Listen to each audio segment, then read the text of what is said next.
Specs network ద్వారా గుర్తించబడ్డ India's number 1 varicose veins hospital Avis ని సంప్రదించండి.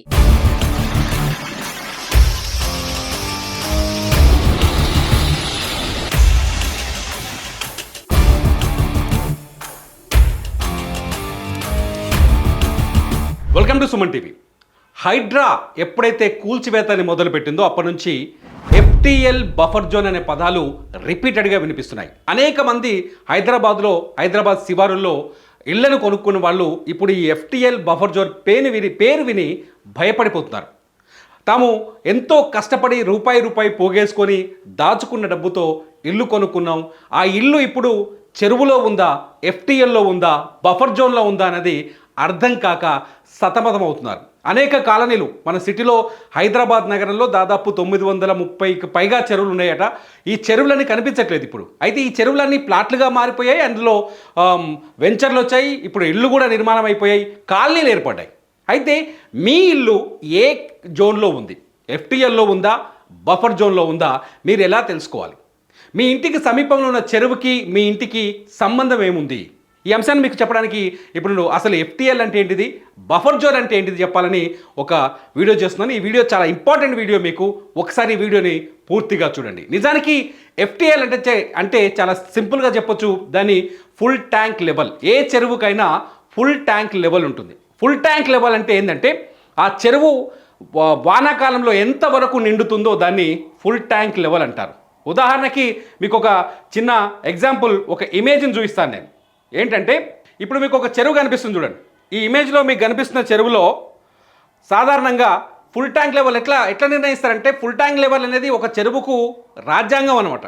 ఫుల్ ట్యాంక్ లెవెల్ అనేది ఆ చెరువుకి, ఒక్కొక్క చెరువుకి ఒక్కొక్క రాజ్యాంగమే ఫుల్ ట్యాంక్ లెవెల్. ఆ చెరువు కట్టకి నీళ్ళు వచ్చిన తర్వాత ఆ చెరువు కట్ట నుంచి వెనకకి ఎంత దూరం నిండుతుందో దాన్ని మొత్తం ఫుల్ ట్యాంక్ లెవెల్ అంటారు. అయితే ఫస్ట్ ఇది ఇక్కడ చూడండి.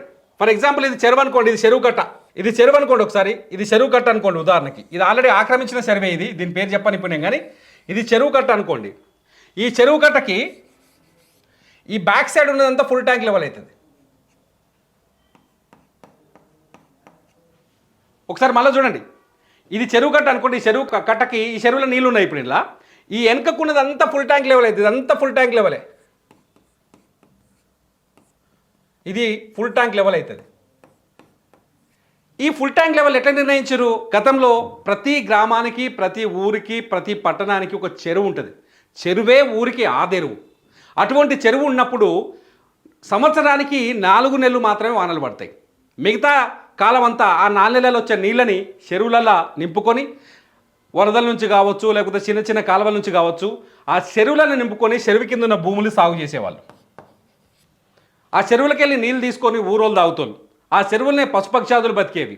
ఆ చెరువులనే చేపలు పట్టుకుంటారు. ఇట్లా చెరువు ఊరికి తల్లిలా ఉండేది. అటువంటి చెరువులు ఇవాళ కనిపించకుండా పోయాయి. అందుకనే హైడ్రా కొరడా జులిపిస్తుంది. ఆ చెరువుల్ని కాపాడే క్రమంలోనే చాలా ముఖ్యంగా ముఖ్యమంత్రి రేవంత్ రెడ్డి మొన్న చెప్పారు, చారిత్రక సంపద, ప్రకృతి ఇచ్చిన వరం చెరువు. ఆ చెరువును కాపాడుకోవడం కోసమే ఈ నిర్ణయం తీసుకుందాం, ఎంత దూరమైనా వెళ్తా అని చెప్తున్నాడు.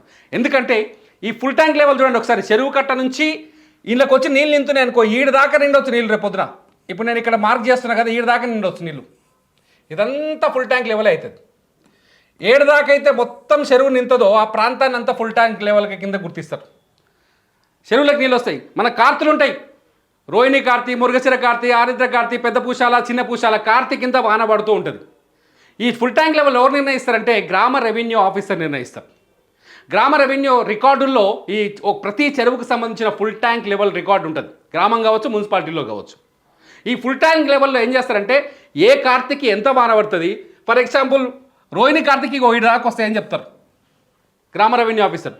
మళ్ళీ పోతే మురుగశిర కార్తీకి మళ్ళీ వాన పడితే ఇంకొంచెం పెరుగుతుంది. ఆ తర్వాత కార్తీకి ఇంత పెరుగుతుంది. అంటే కార్తీకి, తెలంగాణలో కార్తీలు అంటే అందరికీ తెలుసు, ప్రతి కార్తీకి ఇంతింత వానలు పడుతూ ఉంటే ఆ వర్షాకాలంలో చెరువు ఎంత దూరం నిండుతుందో దాన్ని ఆ ఫుల్ ట్యాంక్ లెవెల్ అంటారు. చెరువుకి గవర్నమెంట్ ఇచ్చే భూమి కొంత ఉంటుంది, కేవలం చెరువు కోసం మాత్రమే నిర్ణయించిన భూమి ఉంటుంది, అది శిఖం భూమి. ఫర్ ఎగ్జాంపుల్ ఇది ఎండాకాలం ఉందనుకో, ఈ చెరువు ఇది అనుకోండి, ఇదంతా శిఖం భూమి కావచ్చు చెరువుకి. మీకు ఒకసారి క్లీన్ చేసి మళ్ళీ నేను చూపిస్తా. చెరువు కట్ట అనుకున్నాం అనుకోండి, కేవలం చెరువు కోసం కేటాయించిన ల్యాండ్ శిఖం భూమి అవుతుంది. ఈ శిఖం భూమి మొత్తం నిన్న తర్వాత శిఖం భూమి నిండిన తర్వాత ఈ తర్వాత పట్టా భూములు ఉంటాయి, రైతులు ఉండొచ్చు, ఇంకెవరైనా ఉండొచ్చు, అన్ని పట్టా భూములు అయితే చెరువుకుండే ఫుల్ ట్యాంక్ లెవెల్లో పట్టా భూములు కూడా ఉండొచ్చు. ఫర్ ఎగ్జాంపుల్ శిఖం భూమి దాటిన తర్వాత నిండే నీళ్లు నిలబడేసే నీళ్లు నిలబడే ప్రాంతాన్ని ఫుల్ ట్యాంక్ లెవెల్ అంటారు. శిఖం భూమి దాటిన తర్వాత అవతలికి ఎంత దూరం అయితే నీళ్లు నింతాయో, ఎల్లబొస్తుందో, చెరువు అవతలికి నిండుతుందో దాన్ని ఫుల్ ట్యాంక్ లెవెల్ అంటారు. ఈ ఫుల్ ట్యాంక్ లెవెల్ వరకు ఎటువంటి నిర్మాణాలు చేపట్టడానికి వీల్లేదు. చెరువు శిఖం భూమి నుంచి ఫుల్ ట్యాంక్ లెవెల్ సరిహద్దుల్లో ఎటువంటి పర్మనెంట్ ఇండ్లు కావచ్చు, ఫామ్ హౌజులు కావచ్చు, స్కూళ్ళు కావచ్చు, బళ్ళు కావచ్చు, కాలేజీలు కావచ్చు, ఏది నిర్మించడానికి వీల్లేదు. ఎందుకంటే చెరువుకు నష్టం ఉంటుంది, చెరువు ద్వారా ఆ నిర్మాణాలకు కూడా నష్టం ఉంటుంది. అందుకనే గ్రామ పంచాయతీలు కావచ్చు, మున్సిపాలిటీలు కావచ్చు, ఎఫ్టీఎల్లో ఎటువంటి నిర్మాణాలకి అనుమతులు ఇవ్వరు. ఎఫ్టీఎల్లో ఎవరైనా ఏదైనా నిర్మాణం చేపడితే అది ఖచ్చితంగా అక్రమ నిర్మాణం అవుతుంది. శిఖం భూముల్లో కాదు, మన దగ్గర హైదరాబాద్లో ఏముందంటే మొత్తం శిఖం భూములు కూడా మింగేసిరు. ఎఫ్టీఎల్ లెవెల్ని దాటొచ్చి చెరువు కోసం ఉన్న భూముల్లో కూడా నిర్మాణాలు చేపడుతురు. అందుకే ఇవాళ గవర్నమెంట్ కొరడా జులిపిస్తే ఒక్కొక్క కోట్లు లక్షలు పెట్టి కట్టిన బంగ్లాలు నేల కూలిపోతున్నాయి. ఈ ఎఫ్టీఎల్ దాటి కూడా కొంత పరిణామం ఉంటుంది. ఏదైతే ఒక చెరువు ఇప్పుడు ఎఫ్టీఎల్ వరకు తెలుసుకున్నాం కదా, బఫర్ జోన్ ఉంటుంది. ఏదైతే ఎఫ్టీఎల్ ఫుల్ ట్యాంక్ లెవెల్ అంటే వానాకాలంలో చెరువు ఎంతవరకు నింతదో ఆ నిండిన ప్రాంతానికి మించి ఆ నిండిన ప్రాంతానికి ఒక 30 మీటర్ల దూరాన్ని బఫర్ జోన్గా గవర్నమెంటే గుర్తిస్తుంది. అది కూడా పట్టాలు ఉంటాయి, దానికి కూడా పట్టు ఉంటుంది. ఎఫ్టీఎల్లో పట్టా ఉండొచ్చు, లేకపోతే బఫర్ జోన్లో కూడా పట్టాలు ఉండొచ్చు. కానీ ఆ బఫర్ జోన్ వరకు కూడా ఎటువంటి నిర్మాణం చేపట్టొద్దు. ఫర్ ఎగ్జాంపుల్ చెరువు కట్ట నుంచి ఒక లేయర్ శిఖం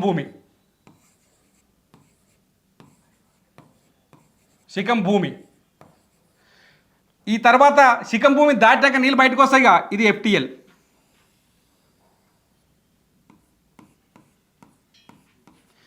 ఈ ఎఫ్టీఎల్ దాటిన తర్వాత ఇంకొక 30 మీటర్లు, ఎఫ్టీఎల్ దాటిన తర్వాత ఇంకొక 30 మీటర్లు,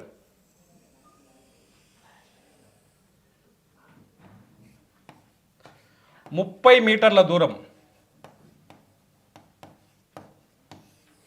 దీన్ని బఫర్ జోన్ అంటారు. అంటే చెరువుకి పుల్లు నిండిన తర్వాత కూడా ఇంకేదైనా ప్రమాదం ఉండొచ్చు అనే ఉద్దేశంతో ఈ బఫర్ జోన్లను నిర్ణయిస్తారు. ఈ బఫర్ జోన్లలో కూడా ఎఫ్టీఎల్లో ఎటువంటి మార్గదర్శకాలు ఉంటాయో అట్లాంటి మార్గదర్శకాలే బఫర్ జోన్లకు కూడా ఉన్నాయి. బఫర్ జోన్లలో కూడా ఎటువంటి నిర్మాణాలు చేపట్టడానికి వీల్లేదు, బఫర్ జోన్లని ఆక్రమించడానికి వీల్లేదు. కాకపోతే ఇక్కడ ఒక వెసులుబాటు ఇచ్చింది. చెరువు ఊళ్ళల్లో ఉంటుంది కదా, గ్రామీణ ప్రాంతానికి చెందింది ఆ చెరువు. గ్రామీణ ప్రాంతాల్లో ఉన్నప్పుడు ఏం జరుగుతుంది, చెరువుకి పంటలు పండించుకోవచ్చు. ఎఫ్టీఎల్లో పంట పెట్టుకోవచ్చు. ఎఫ్టీఎల్లో ఉన్న భూమికి పట్టాలు కూడా ఇస్తుంది గవర్నమెంట్, పంటలు పండించుకోవచ్చు. బఫర్ జోన్లో కూడా పంటలు పండించవచ్చు. ఇప్పుడు లాజిక్ అంతా గీనే ఉంది. ఇవాళ కోర్టులకు పోయి కూల్చివేతలని అడ్డుకోవడానికి ఆర్డర్లు తెచ్చుకుంటున్న వాళ్ళంతా ఏం చేస్తారంటే, మేము కొనుక్కున్న భూమి పట్టా భూమి.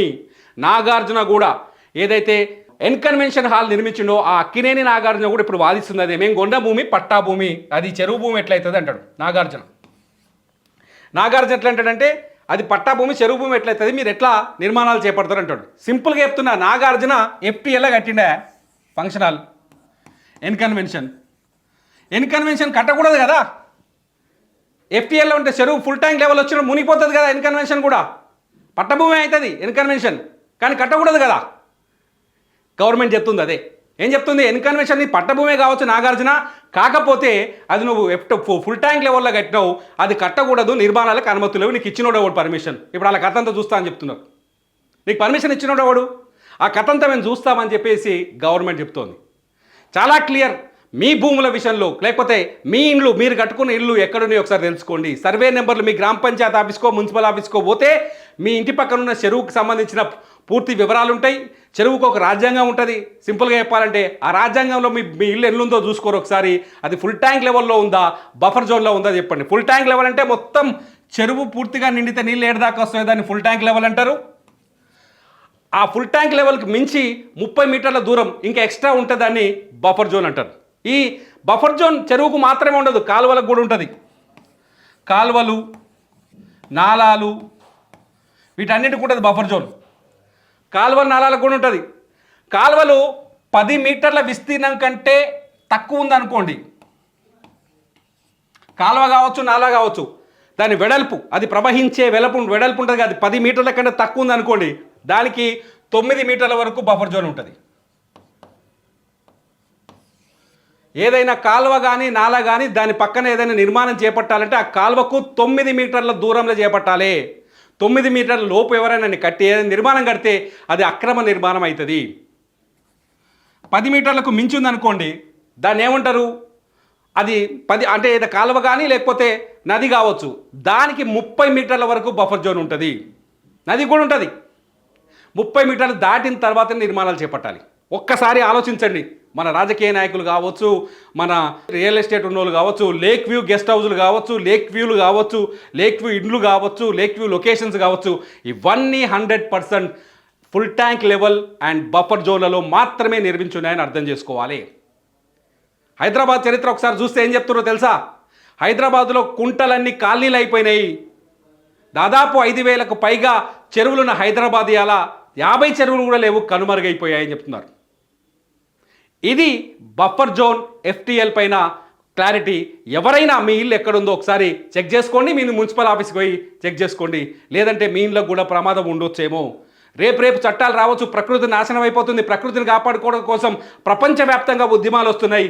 ఈ ప్రకృతి ప్రసాదించిన చెరువుల్ని కాపాడుకోవాల్సిన బాధ్యత మనకుంది. చెరువు ఉంటేనే ఊరికి ఆదెరువు, చెరువు ఉంటేనే మనకు ఆదెరువు. చెరువు ఊరికి అమ్మ లాంటిది. మీరేమంటారు? ఫుల్ ట్యాంక్ లెవెల్లో ఉన్న ఇండ్లను కూల్చాలా వద్దా? బఫర్ జోన్ లెవెల్లో ఉన్న ఇండ్లనో లేకపోతే కట్టడాలనో లేకపోతే వ్యాపార సంస్థలను కూల్చాలా వద్దా? కామెంట్ రూపంలో నాకు తెలియజేయండి. నేను మీ కామెంట్స్ పైన ఇంకో వీడియో చేస్తాను.